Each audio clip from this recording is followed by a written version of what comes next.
that you're a big Wenger fan. Yeah, I am. Does this trick, boost that confidence in the guy?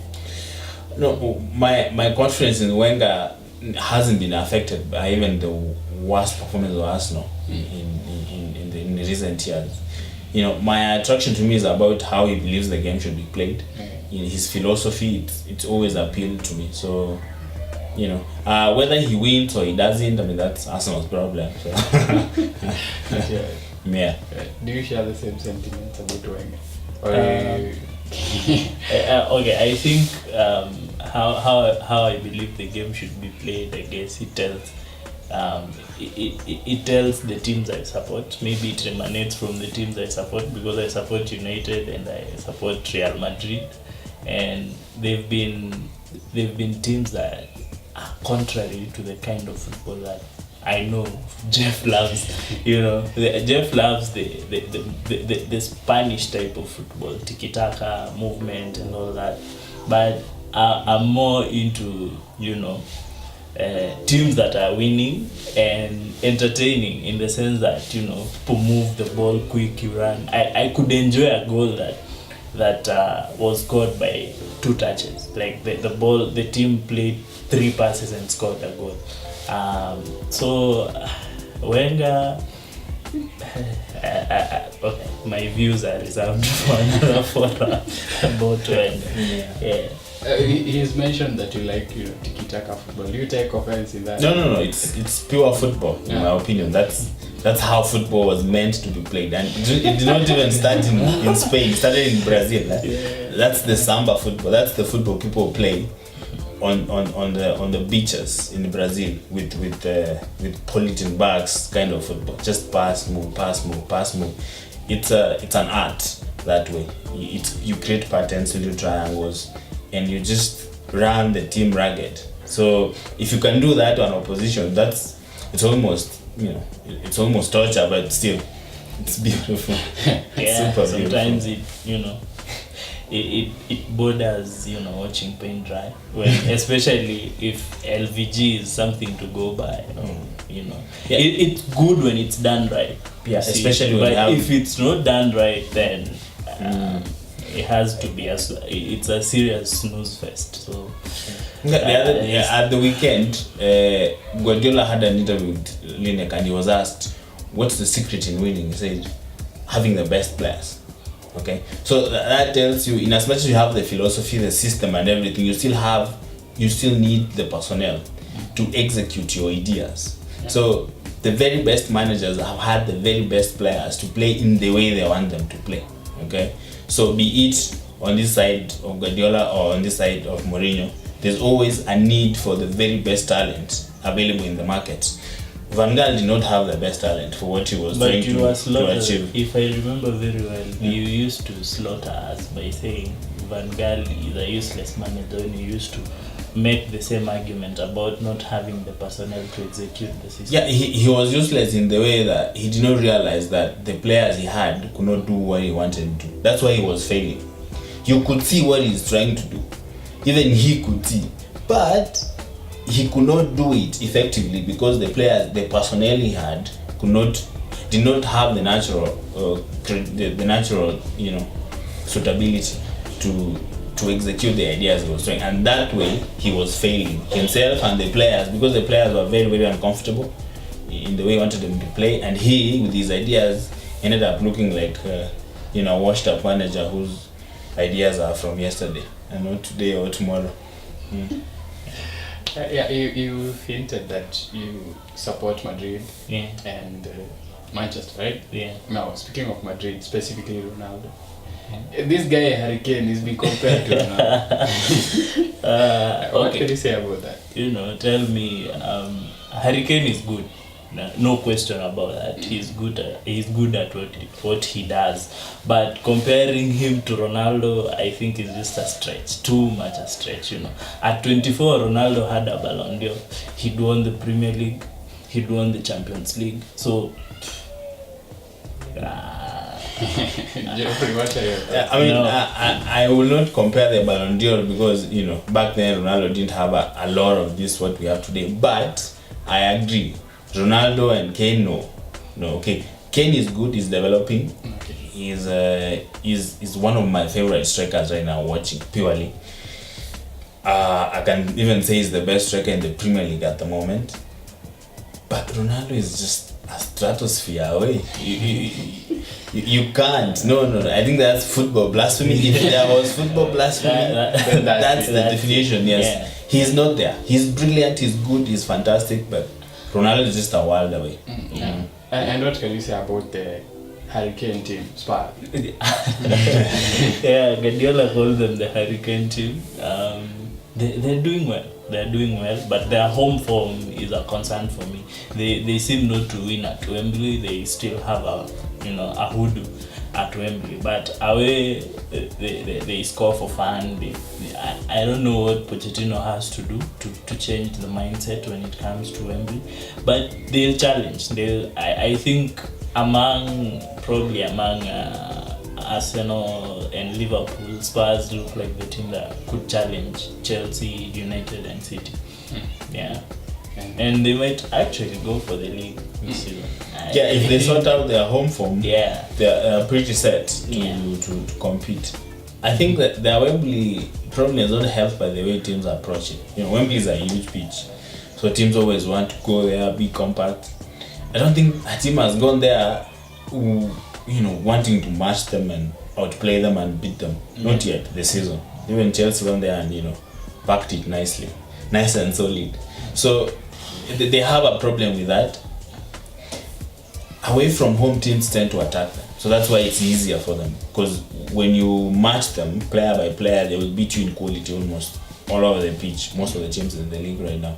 So they have to sort the way they play at home if they're going to compete for the league this season. If you look at how United are playing, how City are playing, well, if you're going to lose home games or dropping points, then no, you're not going to compete. So they just need to sort that out quick, because the league is running away now, and teams are winning every week, and suddenly you're 6 points, 8 points away, and then you have a journey back. Yeah. You say that they stand a chance against the likes of Chelsea. Yeah, they do. I mean, quality-wise, I think man for man, I think maybe 2 Chelsea players could walk into that Spurs team. They are that good. So I don't know about their depth, but they are a brilliant team. So I think they should do better. They should do better, and they will. I think they will perform well this season. They will be challenging at the end of the season. Yeah. Okay. And what could you say about Chelsea, Man City's performance? We've seen a couple of matches this past day. What can you say about that? Oh, it was the big one during the weekend. Yeah. So I think Guardiola played mind games with Conte, and Conte, bought the bait, because Guardiola was talking before the match. He was saying when he looks at the teams in the Premier League, Chelsea and Spurs, they love to play, but United rely on second balls and all that.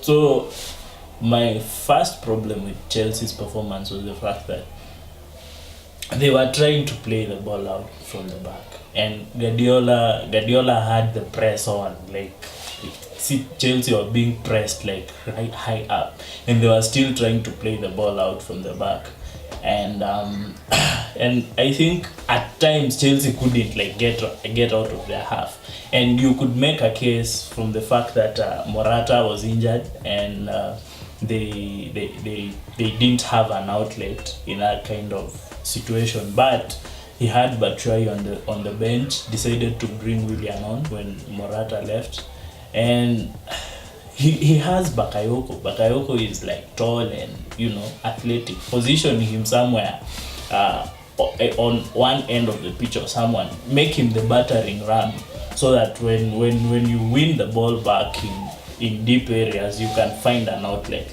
Don't try to play, if you see it's not working playing through City, then try and find another outlet.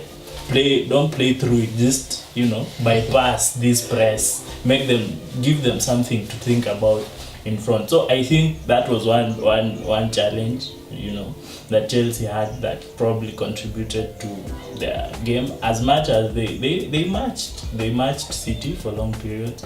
And actually, when I saw the lineups when the game was starting, I thought Chelsea could actually beat City because Guardiola had like 5 attackers on the pitch. So, but it was a good game. It was a really good game. Yeah. No, Jeff, we know where your loyalty is. Yeah, but I think, I could go into the tactics of everything, but I think City were brilliant. They were just fantastic. They control the midfield nicely. The way the wing back could just tuck in, then the number 10s could go out, and then you still have width on Sane, and they were just good. Okay, yeah. You can talk about you could have done this, you could have done that, you could have done that. They were just good, and once they got on the groove, they were coming, defending. Talking about high balls, we tried high balls, we hit high balls. Fabregas was missing passes all over the place. There were no options. The pressing was just there. Plus, the kind of players we have, you either release them on the wing to run like Hazard or Willian. When he came on, we couldn't leave. We had a few chances. We scored maybe one. We could just settle our nerves a little bit, but you could see that Chelsea were a little bit scared of Man City. Their approach, the way we were just falling back, no pressing, you just fear, and that's not how you approach a match like that. You should, have a little bit more confidence, and that lacked. Maybe that was Conte's problem or the players when they got on the pitch, but he showed them too much respect. Yeah. We played like they are waiting, and when you do that, you just have to ride your luck and hope one falls for you. That's how you win matches like those when you're defending deep like that. So when those balls don't fall for you, then you're losing. But it was funny that your midfield couldn't control the match. The fact that you played with Bakayoko, Ngolo, and Fabregas against a two of you had Fernandinho and Silva and De Bruyne, who are not renowned for their defensive work. Yeah, that's because they were attacking, and that's why we were defending almost the entire match. Okay, controlling midfield means you have to take possession from them, and they like keeping the ball. So when you win the ball back, they are on you like a pack of dogs. So I think Guardiola's system and the way the tactics of the match, they worked to the letter. They were just brilliant. Yeah, and Chelsea had no answer the entire game. And you guys wanted to play through them. Now that's how when you play with a back three, you almost have the entire team here, because you have 3 players here, and then you have 3 midfielders, so 6 players in midfield. So you kind of have to play there, because elsewhere your players are scarce. So that's where the tactics he played with worked perfectly, because he filled everyone. I'm thinking Conte would have been aware of the high press and how to deal with it. It's like he played into Guardiola's hands. Putting Kante and Bakayoko in that midfield was, containment mode, right? And you put in Fabregas there to hit the long balls. I think that's the tactic. Which you didn't.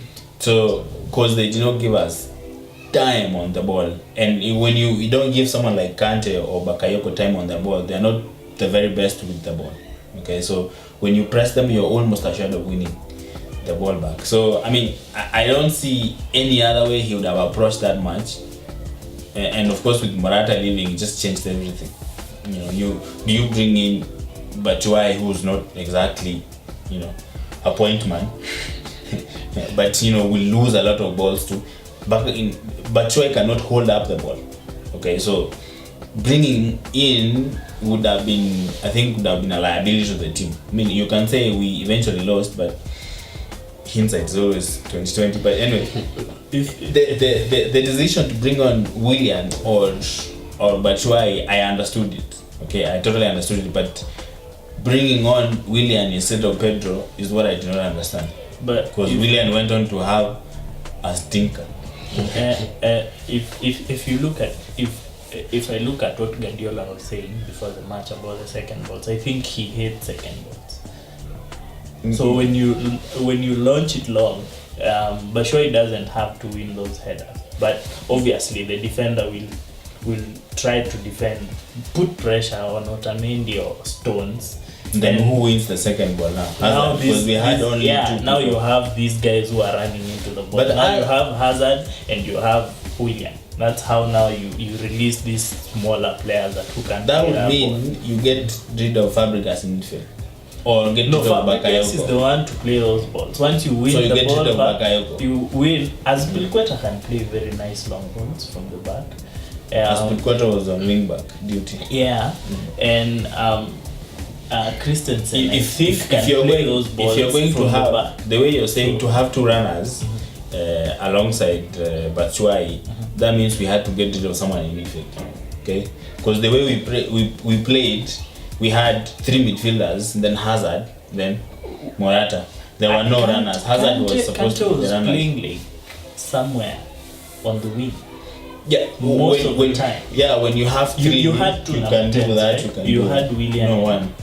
No, after Morata left, then we had no striker, but just two number 10.